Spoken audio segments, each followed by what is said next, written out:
in your air. The moment Alara arrived at the Crimson Quill bookshop and tea, the air shifted. It always did. A soft scent of aged paper and citrus tea followed her in, a promise of the quiet day ahead.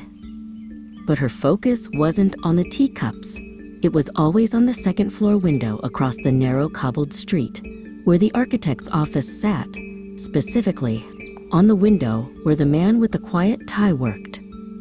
His name, she'd learned from a delivery note left accidentally on her counter, was Alistair.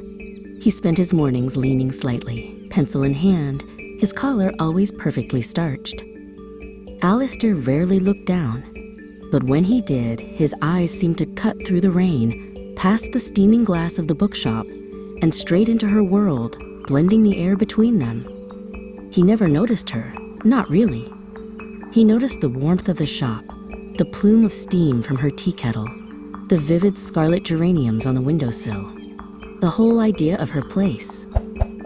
Alara wondered if he could smell the sweet, earthy scent of her favorite gardenia soap drifting across the street when she opened the front door just before noon. That was her most hopeful thought. Alistair, meanwhile, was convinced that the air in his high-ceilinged office wasn't his own. It was too soft, too reminiscent of lemon and rosemary, a scent he couldn't quite place in the wood and plaster. He kept his window ajar, even in the autumn chill, needing to let out the old air and welcome in the new.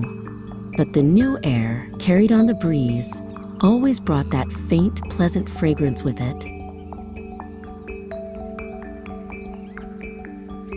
One afternoon, Alistair rushed out, his briefcase nearly slipping from his grasp. He was late for a meeting, his mind full of blueprints and deadlines. He hurried straight across the cobblestones.